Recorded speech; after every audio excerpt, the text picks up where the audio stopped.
Gênesis capítulo 25, versículo de número 7.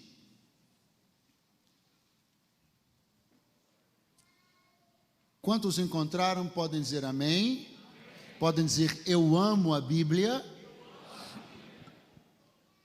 E os homens do lugar lhe perguntaram acerca de sua esposa, e ele disse: ela é minha irmã. Pois ele temia dizer: ela é minha esposa, para que, dizia ele, os homens do lugar não me matem por causa de Rebeca, pois ela era formosa à vista. E aconteceu que quando ele já estava lá um longo tempo, Abimeleque, rei dos filisteus, olhou pela janela e viu, e eis que Isaque estava brincando com Rebeca, sua esposa. Quantos podem dizer amém? Repita após mim: 3 casamentos, 3 janelas. Muito fraco, diga 3 casamentos, 3 janelas. Eu quero falar a vocês hoje aqui a respeito de uma palavra que Deus tem colocado no meu coração e que eu tenho tido a oportunidade de compartilhar com alguns casais, com algumas famílias. E esta palavra, ela vai circular em torno dessa temática: 3 casais e 3 janelas. Qual é a história que nós vamos abordar aqui? A primeira dela, o casamento de Isaque e Rebeca. Depois, Davi e Mical. E por fim, Acabe e Jezabel. Esses 3 casamentos, eles têm uma relação muito curiosa com essa palavra, com isso que tem na casa de todo mundo que está aqui, com uma janela. E eu quero que você entenda isso, que você enxergue isso, que você compreenda o sentido que isso faz para a sua vida, para o seu casamento, para a sua casa. Pois bem, esse texto é sobre uma tentativa de Isaque e de Rebeca de se restabelecerem, uma vez que a terra estava passando um momento de muita luta.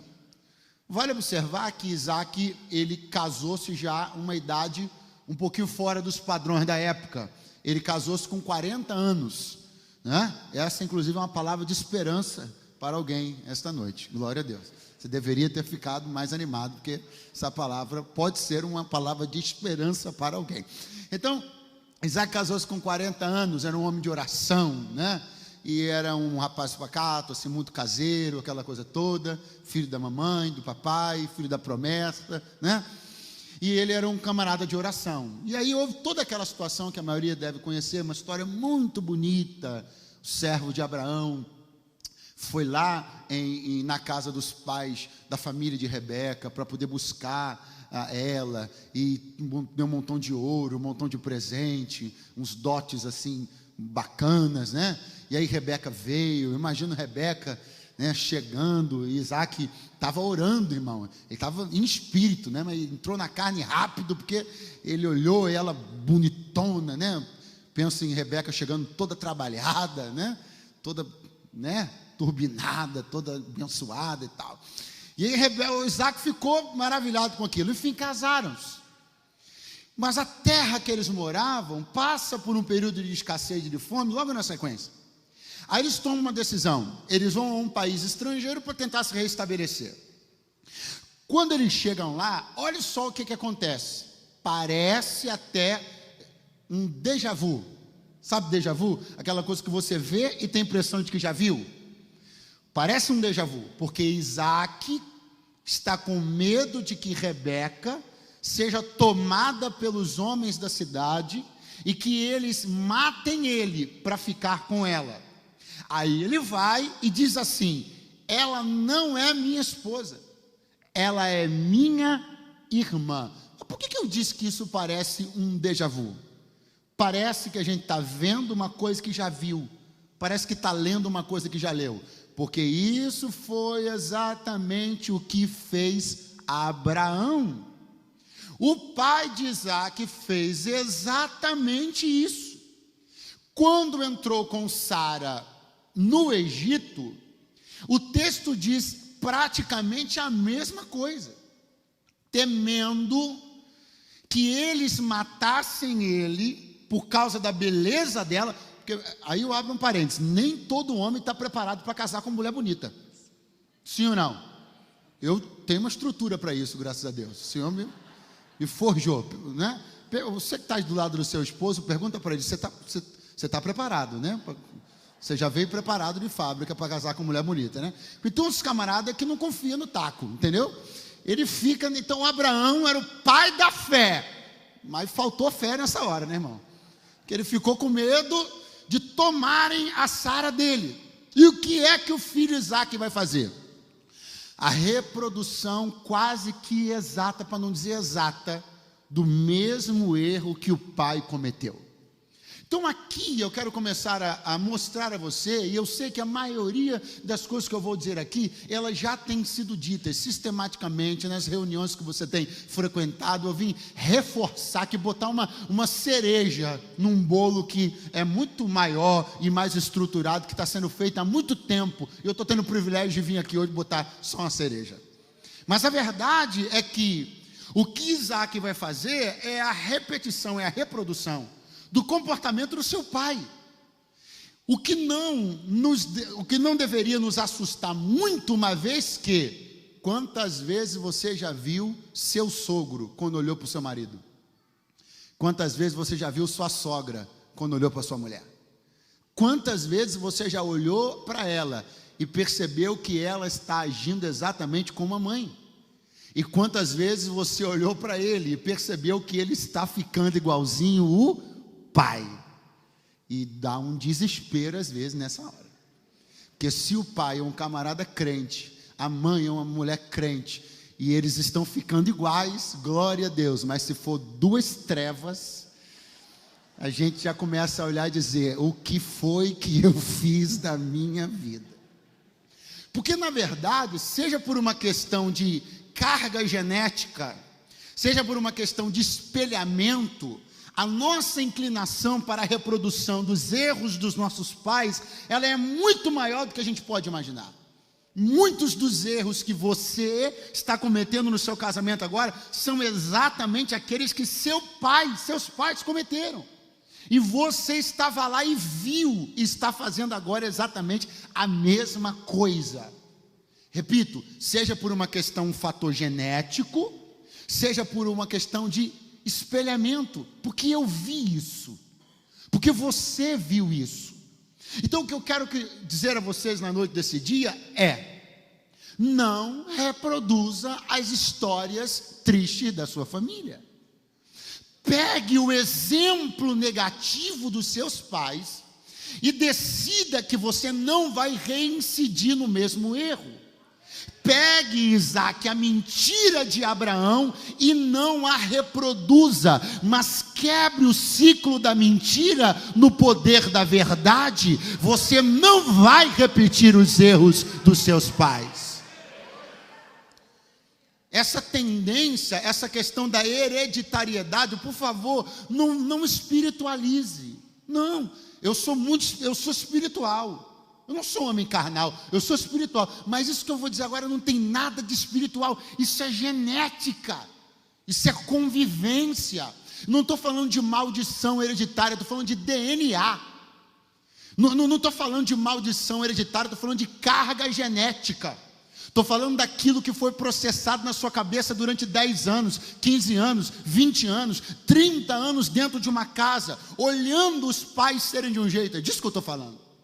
Esse ciclo, aonde a tendência é que você faça exatamente as mesmas coisas, ele pode ser quebrado no poder da revolução de uma mente que conheceu a palavra e o evangelho. Eu libero sobre a sua vida, no nome de Jesus, uma palavra pela transformação do seu entendimento, pela renovação da sua mente. Você não reproduzirá os mesmos erros que os seus pais cometeram. Quantos podem ligar esta palavra dizendo amém esta noite?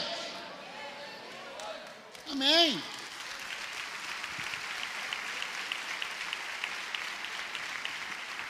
E você para de se apoiar nessa muleta, né? Porque meu pai era... Para. E a senhora também, minha irmã, para de se apoiar nessa muleta, porque minha mãe, para com isso, você tem a capacidade de escrever uma história diferente.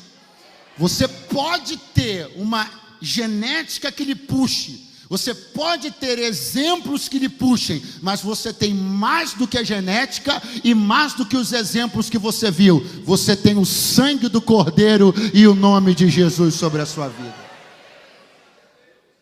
Então Isaac vai chegar e vai falar exatamente a mesma coisa. A mesma coisa que o pai falou. Essa família tinha problema. Eles eram um homem que não tinha muita firmeza para segurar a mulher bonita. E aí ele falou a mesma coisa que o pai falou. Olha, não, isso aqui é minha irmã e tal. E ficou com medo do pessoal matar ele, contou a mesma história. Só que um fator salvou o casamento de Isaac e Rebeca. Pergunte qual? Pergunte qual? Diga para o seu cônjuge aí, para o seu namorado, para o seu esposo, para o seu quase, diga aí para alguém. Intimidade. Olha só o que acontece. A Bíblia diz que o camarada, que era o rei lá, o chefão lá, ele já estava, meu irmão, intencionado, preparado para fazer a mesma coisa que o rei do Egito fez com a mulher de Abraão, ou seja, catou ela.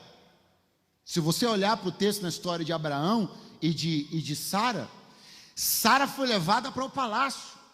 Por muito pouco não aconteceu uma desgraça. Por muito pouco um projeto de nação não fica comprometido por conta da fraqueza de um homem. Por muito pouco a vida de Sara não foi devastada e desgraçada por causa da falta de postura masculina de Abraão. E Isaac reproduzindo o mesmo erro, conta a mesma mentira. E o rei desse outro lugar, que é Gerar, tem a mesma ideia. Já que é irmã dele, já que não tem dono, que não é casada, bonitona desse jeito, vou chamar para cá. Mas quando ele já estava se preparando para poder trazer Rebeca para o seu harém, o texto diz uma coisa, que ele olhou pela janela. Olha aí a janela, demorou a aparecer na mensagem, mas apareceu. Ele olhou por uma janela e viu que Isaac estava brincando com Rebeca, sua esposa. Que brincadeira é essa? De médico. É claro que é uma brincadeira de médico, né, irmão? A brincadeira, falando sério agora, que o camarada viu pela janela, foi uma brincadeira que denotava intimidade. E uma intimidade que não era de irmãos, não poderia ser de irmãos. Ele viu alguma coisa que deixou claro para ele: esses dois são um casal. Vou repetir. Ele viu alguma coisa que deixou claro para ele: esses dois são um casal. Aí a pergunta que não quer calar: quando alguém olha para você e para sua esposa, dá para ter certeza que vocês são um casal? Ou será que eles olham para vocês dois e pensam que vocês dois são dois colegas de ministério?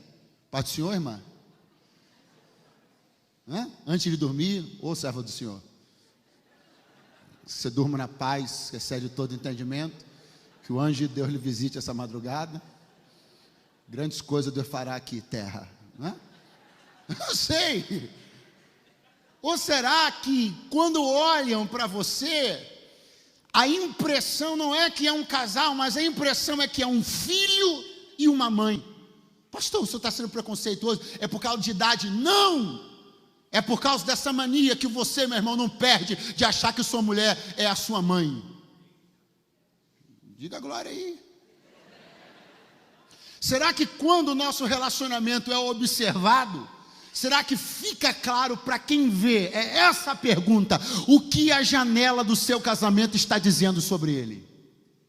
O que o ponto de vista das pessoas sobre o seu casamento está falando sobre esse casamento? É um relacionamento de afeto, de carinho, de intimidade, ou é um relacionamento burocrático? Ou ele é sistemático, ou ele é protocolar? Porque tem uns camaradas que são tão protocolares que eles não perdem o protocolo nem com a mulher deles. Tudo ele é protocolar. Eu penso esse camarada dormindo de terno e gravata, né? E glória a Deus. Então o que é visto? Quando ele olhou pela janela, ele viu intimidade.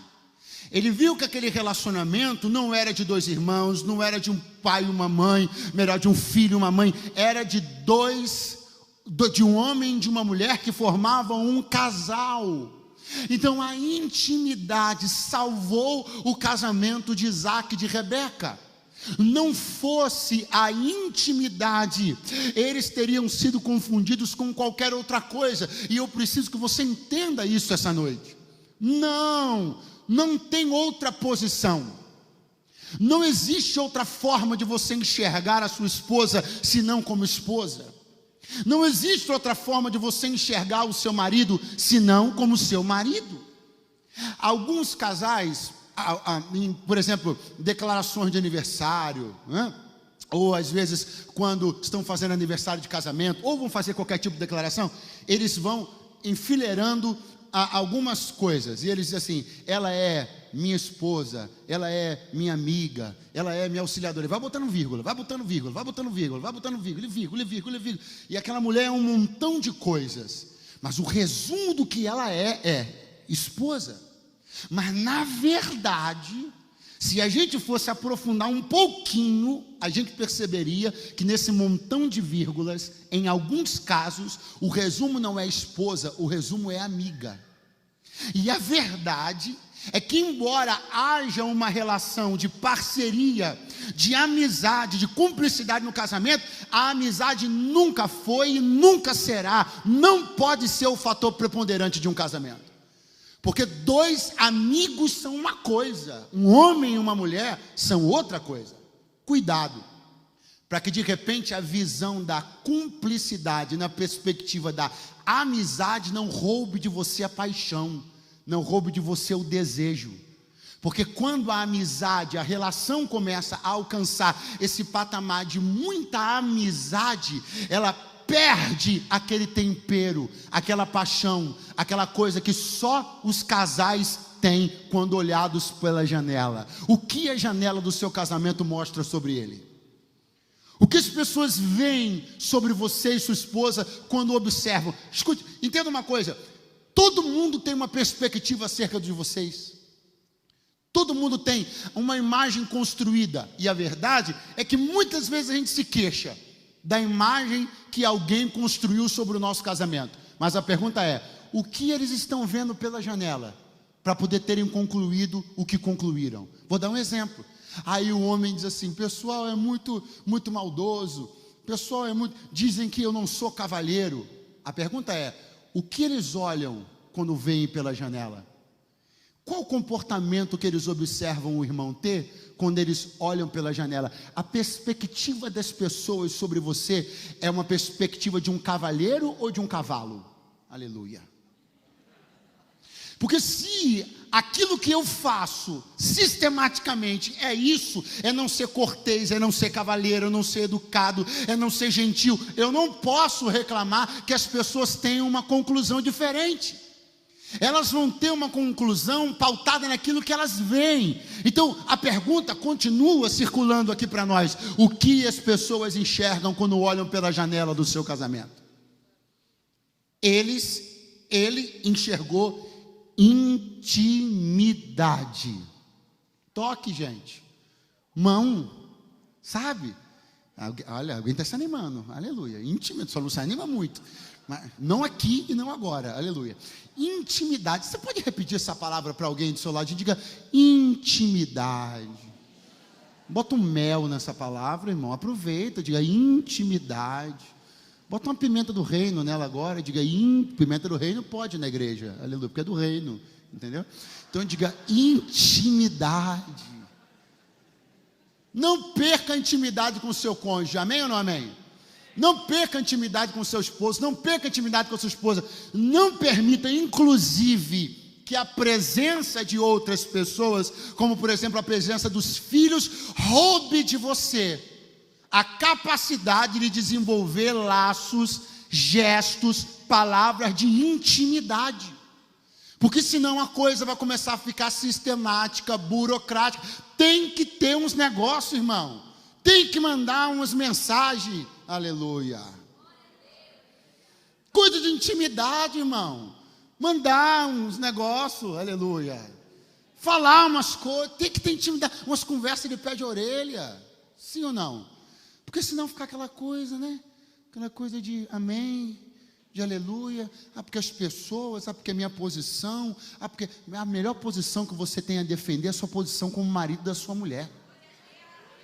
Tem uns camaradas que ficam preocupados demais com posição. Não vou dar beijo, não vou segurar na mão, porque eu sou isso, porque eu tenho essa posição, porque eu sou um obreiro, porque eu sou um profeta, porque eu sou um ungido.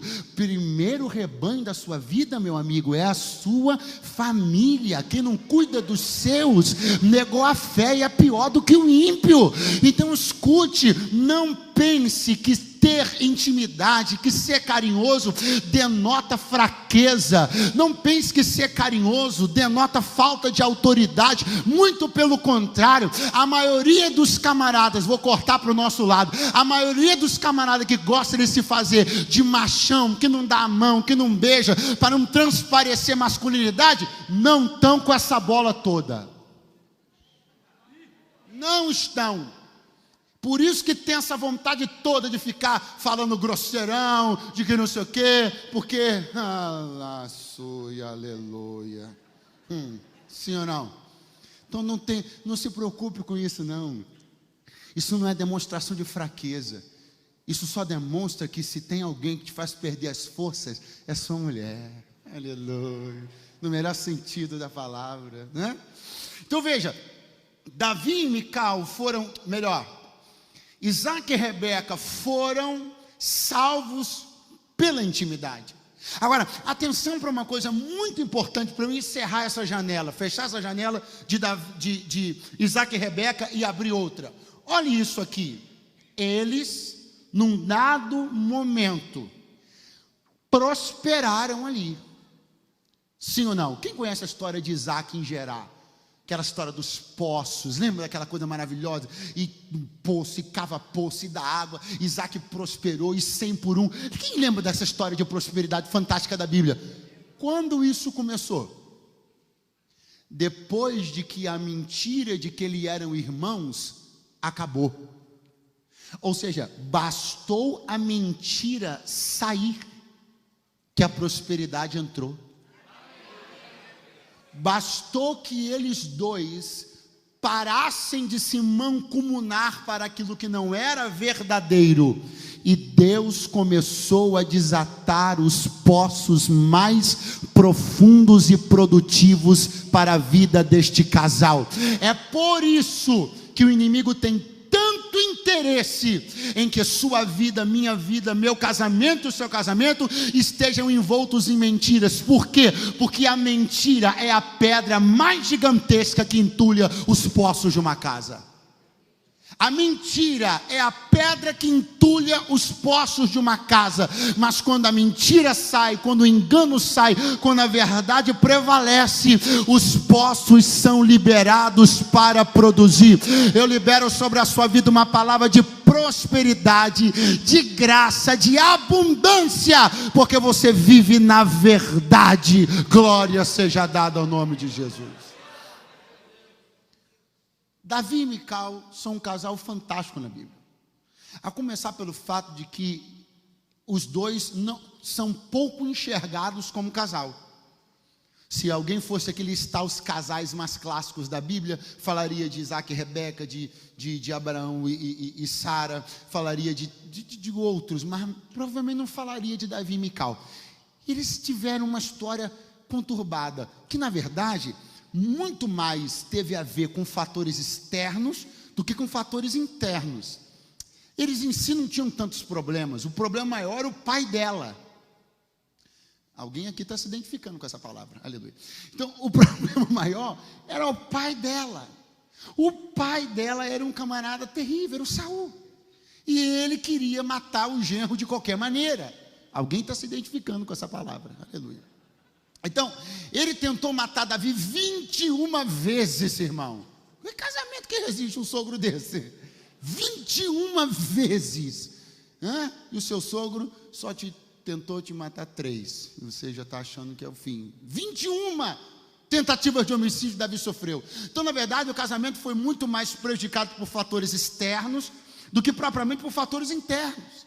Agora, o fato é que esse casamento, ele é muito mais forte do que parece.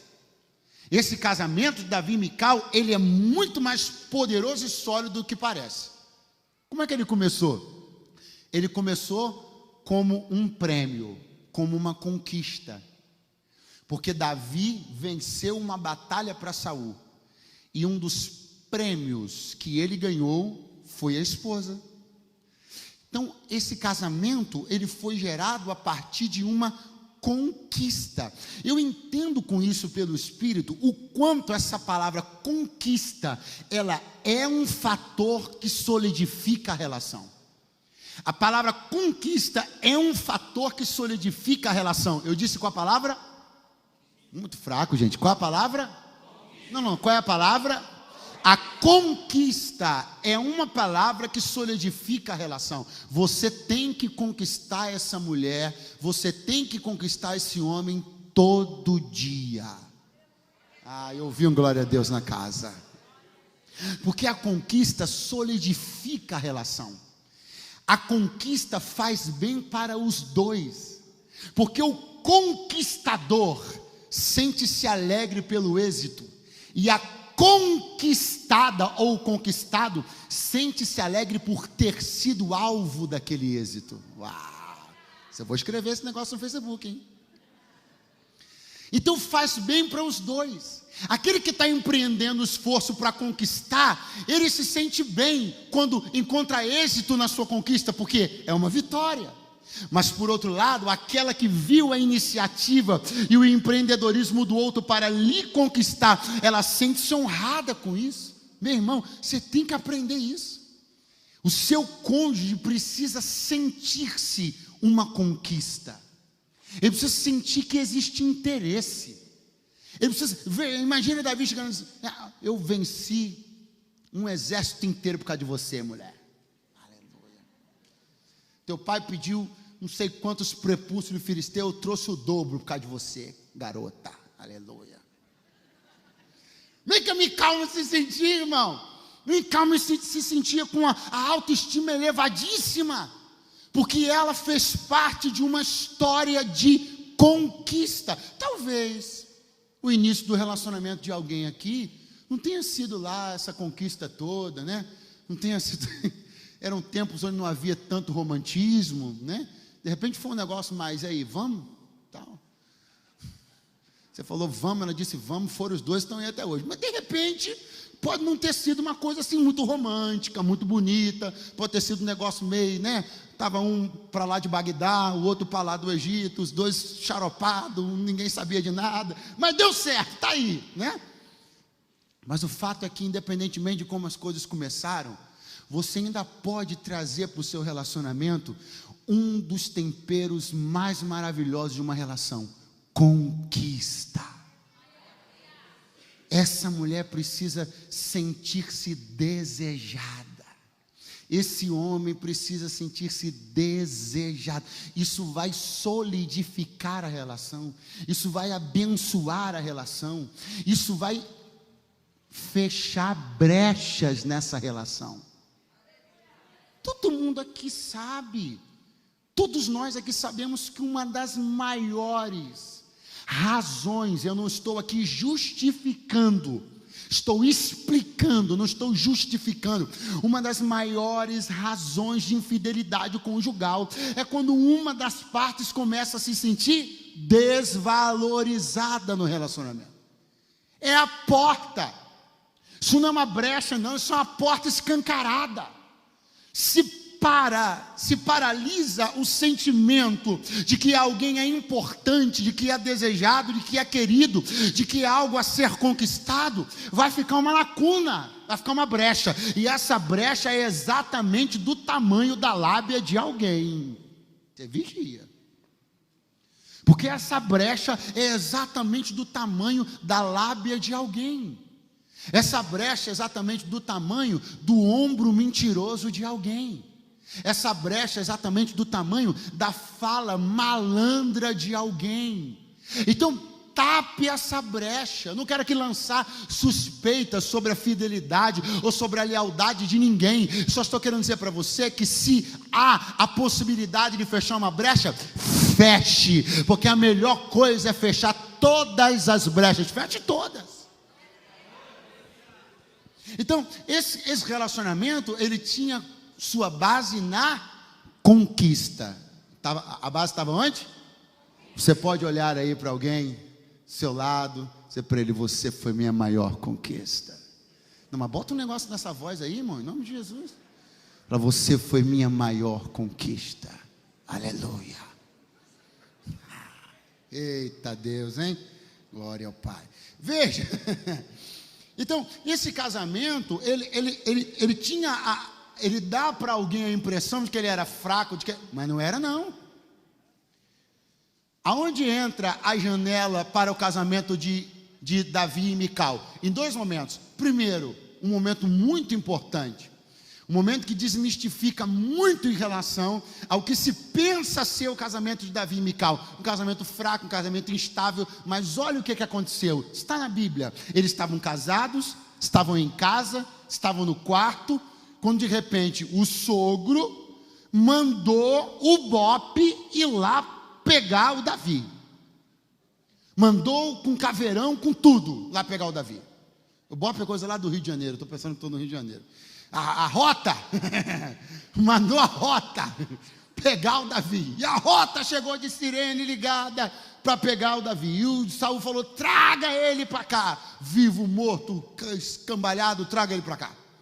Quando Mical percebeu o que estava acontecendo, a Bíblia diz que ela arranjou um jeito de fazer uma corda improvisada, abriu a janela do quarto e desceu Davi por uma corda que ela amarrou com lençóis, sabe lá Deus com o quê, e Davi escapou pela janela por um ato corajoso ao extremo de Mical. E eu vou dizer para vocês que Davi não viria a se esquecer disso jamais. Independentemente de erros futuros, de desacertos futuros do casamento e propriamente de Mical, esse gesto de Mical marcou esse casamento. Pergunte por quê? Muito fraco. Pergunte por quê? Porque esse gesto foi o gesto de se posicionar do lado de quem se ama. Você pensa que é difícil para você se posicionar ao lado do seu esposo e chatear seu pai? Você pensa que é difícil para você se posicionar ao lado da sua esposa e chatear sua mãe? Difícil era para Mical se posicionar do lado de Davi, porque o pai dela era o rei, era um camarada que andava endemoniado dia sim, dia não, e com lança na mão e mandando matar, e o camarada tinha a máquina de guerra de um país na mão. Quem ele quisesse que morresse, morria. Só não morreu Davi porque Deus não deixou. Pense o que foi para Mical ter tomado a decisão em segundos. Olha como uma decisão de se posicionar ao lado de alguém em segundos pode estruturar um relacionamento para sempre. A decisão tomada por Mical em segundo de se posicionar ao lado de Davi, indo contra o seu próprio pai, a tirania do seu próprio pai, a estupidez do seu próprio pai. Pastor, mas a Bíblia diz: honra teu pai e tua mãe. Pelo amor de Deus, cuidado para você não estar pegando um mandamento bíblico, um princípio bíblico, e estar interpretando ele de um jeito errado. Honrar pai e mãe não é apoiar as desventuras do pai e da mãe. Honrar pai e mãe não é acatar conselho doido de pai e mãe, não, irmão. Tem gente que está pensando que honrar pai e mãe é dizer sim para tudo que pai e mãe quer. E eu vou dizer uma coisa aqui, muita gente aqui sabe, se muitos casais aqui, depois de casado, tivesse ouvido alguns conselhos de pai e mãe, nem casado estava mais. Porque na primeira briga, o que a sua mãe falou? Volta para casa, minha filha. Sim ou não?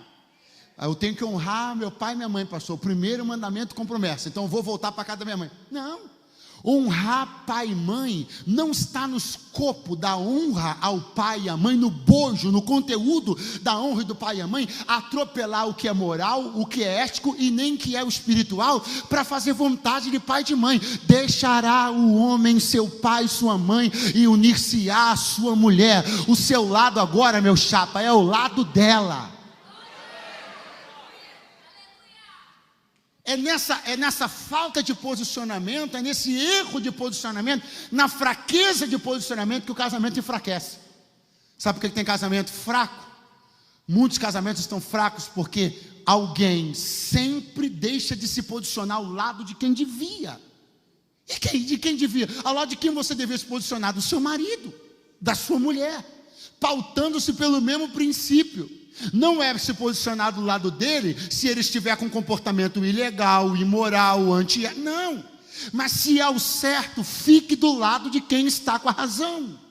E entenda o gesto que você fez, o poder espiritual do gesto que você tomou, quando você se desligou do seio da sua família e uniu-se a um homem, uniu-se a uma mulher e tornaram-se uma só carne. Então defenda seu cônjuge, brigue pelo lado dele, apoie ele, observe a perspectiva dele, olhe com o olhar dele, se coloque no lugar dele, se transfira, pense um pouco, tente pensar com a cabeça dele, sentir com o coração dele. Seu maior compromisso não é mais com seus pais, é com seu marido, é com sua mulher.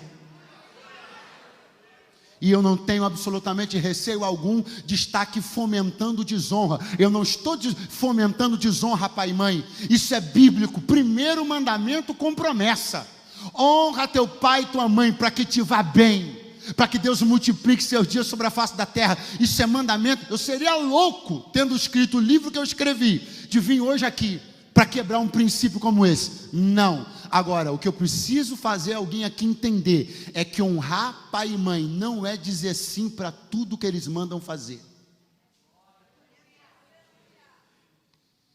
Jacó não entendeu isso e pensou que estava honrando Rebeca quando decidiu fazer o que Rebeca mandou ele fazer, mentir para o pai dele.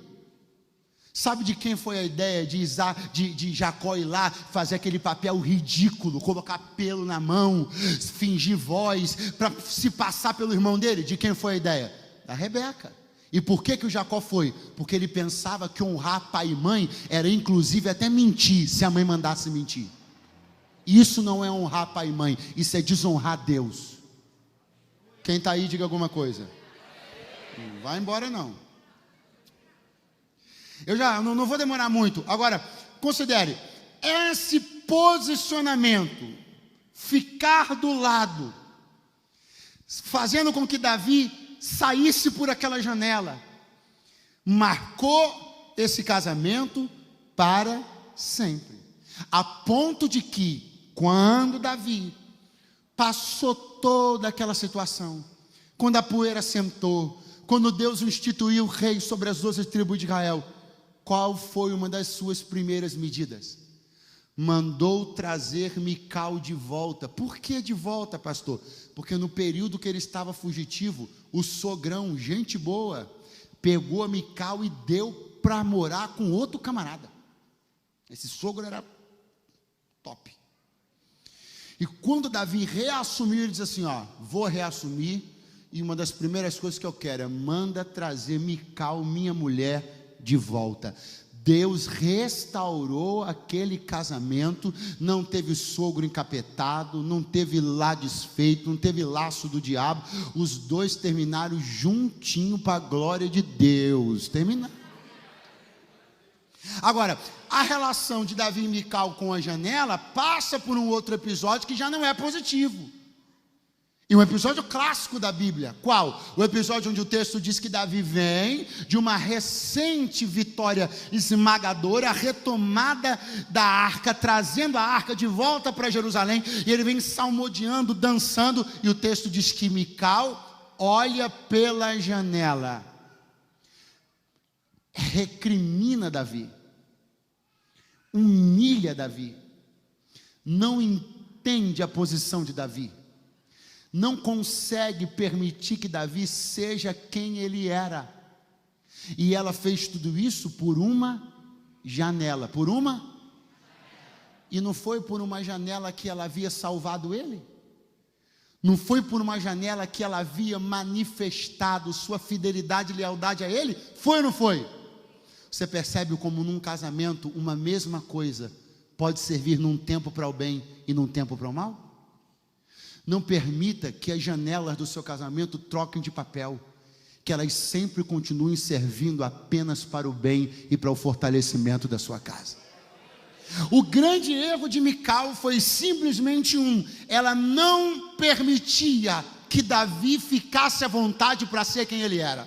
E aqui eu encerro sobre Mical e Davi, vou pincelar rápido sobre Acabe e Jezabel para a gente encerrar, mas eu fico com essa palavra para você. Se o seu cônjuge não tem liberdade para ser quem ele é perto de você, então tem alguma coisa muito errada com isso. Se o seu cônjuge sente-se mais à vontade perto dos amigos do que perto de você, tem alguma coisa muito errada nesse casamento. Se a sua mulher sente-se mais à vontade para expor toda a sua personalidade quando está com as amigas dela do que quando está com você, tem alguma coisa errada em você.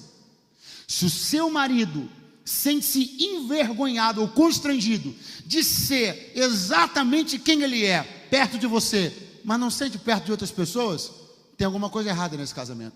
O casamento precisa ser o principal ambiente onde cada um dos cônjuges exerça o máximo da sua espontaneidade. O casamento precisa ser um ambiente onde cada um dos cônjuges possa exercer o máximo da sua liberdade. Não tem como você... Eu já vi isso. Eu já vi esposas notadamente, visivelmente podadas pelo comportamento do marido. Eu já vi marido fulminar a mulher com um olhar, e a mulher fica minguando na mesa assim, ó. Quando a presença do cônjuge te constrange em vez de te liberar, tem alguma coisa errada nesse casamento. A presença do cônjuge não pode te constranger, não pode te engessar, não pode te deixar calculando. Esse negócio de ficar calculando tudo que você disse era na época do namoro, né? Na época do namoro a gente chegava em casa assim, puxa, falei besteira, não era para ter falado aquilo, para que eu fui comer cachorro quente, caiu a batata palha toda na hora que eu estava comendo, fui falar de boca cheia, rojou ketchup, não. Quando a gente vai medindo as coisas com a fita métrica, isso é coisa de namoro. Casamento não tem esse desespero de ficar medindo cada palavra, medindo cada coisa. Ou há espontaneidade ou há prisão. Você pode falar para o seu vizinho? Ou tem espontaneidade ou tem prisão. Fala para o seu cônjuge aí, ó. Ou tem espontaneidade ou tem prisão. Se não tem espontaneidade, então tem prisão. E casamento não pode ser prisão. Eu não posso transferir para o meu cônjuge a ideia perfeita, a ideia que eu concebi ser perfeita. Eu preciso permitir, eu preciso deixar que ela seja quem ela é. Você precisa deixar que ele seja quem ele é. Não recrimine. Não faça como Mical. Mical recriminou duramente a postura de Davi. E Davi só estava sendo o que, gente? Ele. Se um cônjuge precisar omitir quem ele é de verdade na presença do outro cônjuge, tem alguma coisa errada nesse casamento. Acabe e Jezabel, para a gente encerrar. Um dia, Acabe olhou pela janela do palácio. Acabe era o rei de Israel. E a Rebeca não, você estava longe de ser uma Rebeca. A Jezabel era a rainha. Pense numa mulher ruim, irmão. Pense numa mulher endemoniada. Na verdade, Jezabel não era endemoniada, ela endemoniava o demônio. Ele é uma mulher carregada, Jezabel, carregadíssima. Ela veio de Tiro e Sidom, um país estrangeiro, onde Ezequiel 32 diz que o diabo tinha um trono lá. Então você imagina, o vizinho da Jezabel era o diabo. E ela veio para Samaria, para o reino do norte, levando toda aquela carga, todo aquele conhecimento idólatra, toda aquela postura, tudo aquilo tudo. Casou-se com Acabe. Ela era uma mulher opressora, era uma mulher difícil, uma mulher maquiavélica, uma mulher controladora. Isso tudo está na Bíblia. Muita coisa sobre a personalidade de Jezabel está explicitada num versículo só, numa fala só dela que destruiu o casamento dela, e eu te digo qual. O texto diz que Acabe olhou pela janela. Não diz explicitamente, mas ele viu do lado do seu palácio, da residência de verão em Jezreel, ele viu uma vinha, a vinha do Nabote. Eu pressuponho que ele tenha visto isso pela janela do palácio. Ele olha a vinha de Nabote e ele tem uma ideia. Pergunte qual? Comprar a vinha. Para quê? Para transformá-la numa horta. Atenção para isso aqui, porque isso aqui diz muito respeito ao perfil de alguns homens. Ele queria transformar a vinha numa horta. O vinho, na Bíblia, ele tem a tipologia da alegria. A horta é comida. Se o vinho é prazer, é alegria, a horta é o mantimento do dia a dia. Se o vinho é prazer, alegria, espontaneidade, lazer, passeio, a horta é comida na mesa. Qual o perfil de Acabe? Ele muito mais está preocupado com hortas do que com vinhas. Igualzinho muitos homens, que no que depender dele é comida no prato e nada mais. Essa palavra vai salvar algumas irmãs aqui essa noite. Tem uns camaradas que o negócio dele, pastor, é horta. Se tem horta, tá bom. Geladeira está cheia. Aleluia. Está reclamando o quê, mulher? Tem 5 quilos de arroz, 3 de feijão, 4 de macarrão nessa dispensa, você me reclamando. Tem homens que a cabeça dele funciona assim: mantimento, mantimento, mantimento, mantimento. Se depender dele, ele atropela todas as vinhas e constrói e planta horta. Porque a cabeça dele está condicionada a pensar dessa forma: mantimento, comida na mesa, mantimento, comida na mesa, mantimento, comida na mesa. Mas Deus vai libertar o Senhor essa noite aqui, meu irmão. Ou você entende que a vida não é só de horta, o casamento não é só horta, a família não é só conta paga, a família não é só conta de telefone, a família não é só as contas em dia, a família não é só aquela poupança que o senhor faz todo mês, aquela aplicaçãozinha lá para os filhos. Família não é só horta, a família também é vinha. Em nome de Jesus, para de ser um plantador exagerado de horta e vê se você planta uma vinha no seu casamento. Aleluia. Nem só de horta vive um casamento, meu irmão. Pelo amor de Deus, quebra essa cultura.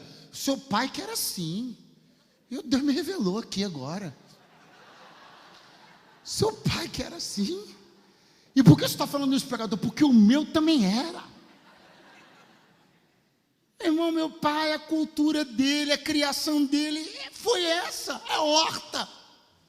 Tem horta, tá bom. Tem arroz, tem macarrão, tem feijão, está funcionando a luz. Glória a Deus, eu sou o cara dessa família. É uma cultura. Quando o prazer, o lazer, a diversão, nos olhos de alguém, é uma coisa extremamente desnecessária. Quando na verdade cada vez mais se prova e se comprova que a saúde de um casamento, a saúde de uma família não estão só em comida no prato, não estão só em conta paga, estão no vinho que se bebe, na alegria que se sente, no prazer que se tem, no lazer que se faz. Oh, glória a Deus, irmão. Às vezes alguém está esperando uma coisa fantástica, porque é um cruzeiro nas ilhas gregas, e não sei o que, irmão, se não dá para um cruzeiro nas ilhas gregas, aluga um barco em Angra dos Reis, em Mangaratiba, aqui no litoral, como é que chama o litoral aqui? Eu quero ir para Punta Cana, vai para Santos, irmão.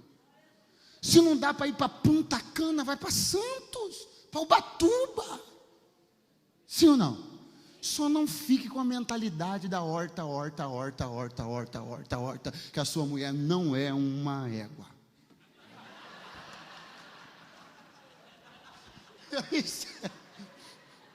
É isso aí. E ele foi lá querer comprar um negócio do Nabote. O Nabote falou: eu não vou vender não, cara. Você quer comprar, mas eu não quero vender. Agora embaçou. Como você não quer vender? Eu quero comprar. Você não quer vender? Eu quero comprar. O Acabe foi para casa, irmão.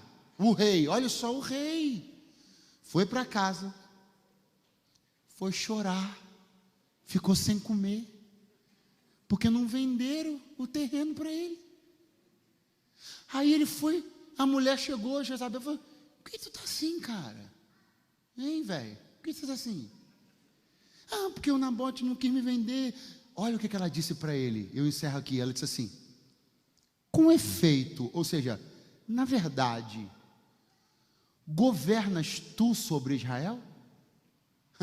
Pergunta aí, o que ela quis dizer? Pergunta. Quem manda nessa potroca sou eu.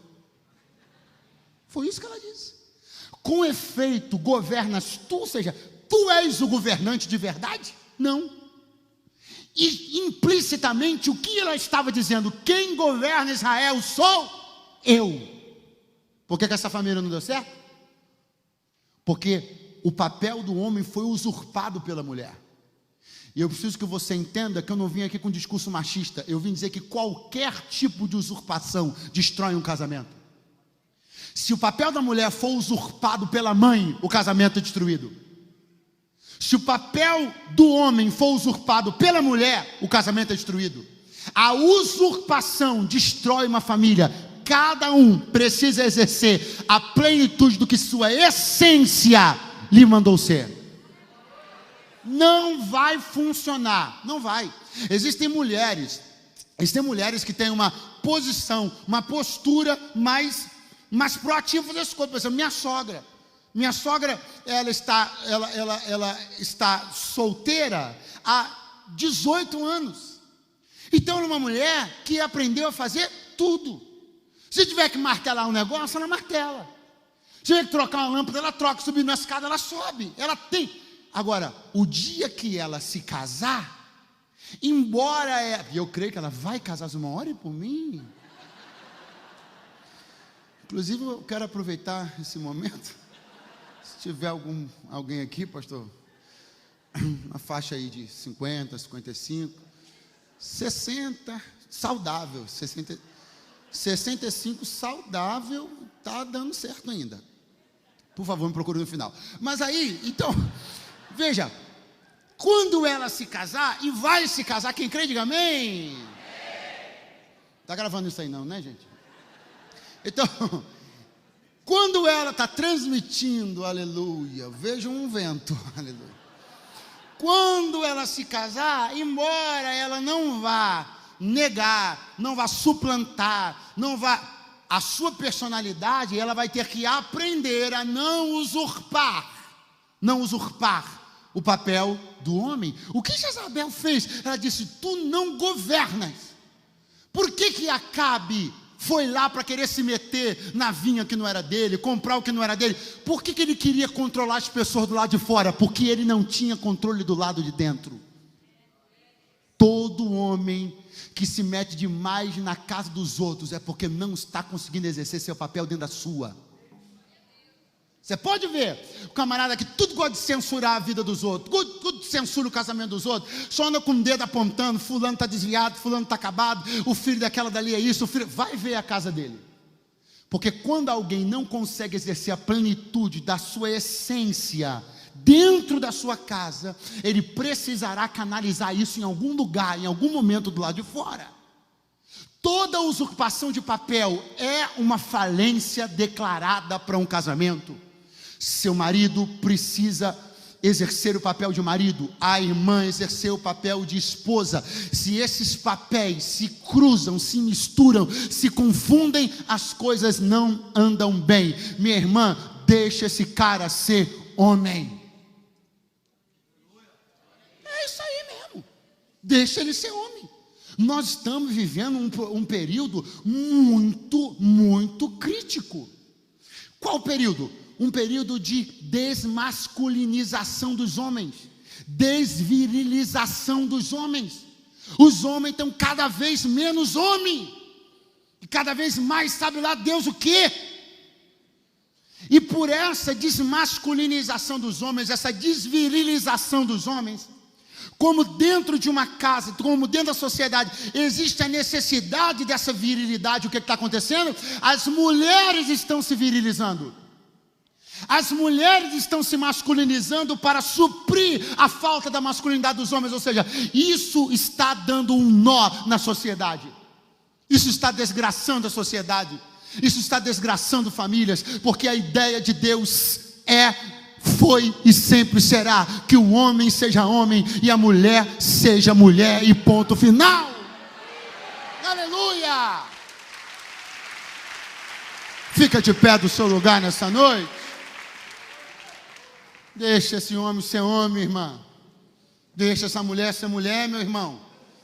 Deixe cada um exercer dignamente seu papel, sua essência, aquilo para o qual foi chamado. Deus desenhou a genética humana com perfeição. Não é para a gente ficar misturando as coisas. Se houver usurpação de papéis, se houver usurpação de figuras, usurpação de posturas, haverá ruína. Mas se cada um cumprir o seu papel, haverá bênção, haverá felicidade, haverá graça. Quantos podem dizer amém esta noite? Se você está perto do seu esposo, do seu noivo, da sua noiva, da sua namorada, fique mais pertinho dele aí. Dê as duas mãos, pronto, dê as duas mãos para ficar mais bonitinho. Eu quero orar com você. Dê as duas mãos, você pode dar as duas mãos, fica de frente. Isso, dá as duas mãos, aproveita. Vocês estão tão cuti-cuti juntos, aleluia. O outro ali já chamou, olha lá como chama. Cuidado, tá, amado? Aqui não é para isso não. Então, amém. Então, é isso aí. Eu quero orar por você, porque, meu irmão, os ventos que ventam do lado de fora, os ventos que querem inverter papéis, os ventos que querem que os papéis sejam usurpados, os ventos que querem conturbar, misturar, esses ventos não vão passar pelas nossas janelas. Você ainda está aí? Eu fui embora, irmão. Fui mandar você dar a mão, você ficou muito namoradinho, né? Ouça aí que eu não terminei não. Esses ventos que estão rodando aí do lado de fora, ventos de desmasculinização dos homens, ventos de virilização das mulheres, esses ventos de frieza, de decadência, não vão passar pela janela da tua casa, não vão passar pela janela do seu casamento. Pai, no nome de Jesus, eu oro nesse momento com os teus filhos e filhas. Eu proclamo e profetizo a bênção do Deus de Abraão, de Isaac e de Jacó. O Deus que estabeleceu as famílias, o Deus que instituiu pessoalmente as famílias. A bênção deste Deus esteja sobre cada casal na noite deste dia. Eu profetizo janelas fechadas para o vento da frieza, janelas fechadas para o vento da usurpação dos papéis, janelas fechadas para toda sorte de destruição. Nós estamos protegidos. O sangue do Cordeiro está no umbral das nossas portas. Nossa casa está guardada, nossos casamentos estão guardados, e para a glória do nome do Senhor, nós seremos famílias fortes, uma igreja forte para um reino forte, em nome de Jesus. Amém, amém e graças a Deus. Deus continue abençoando a sua vida, guardando sua casa. Fecha as janelas para a frieza, fecha as janelas para os ventos de usurpação. mantenha a sua casa em ordem, porque tu verás todo o bem e o favor do Senhor sobre ti, sobre as tuas gerações. O melhor tempo do seu casamento ainda está por vir. Eu creio nisso, em nome de Jesus. Amém, amém, graças a Deus. Muito obrigado.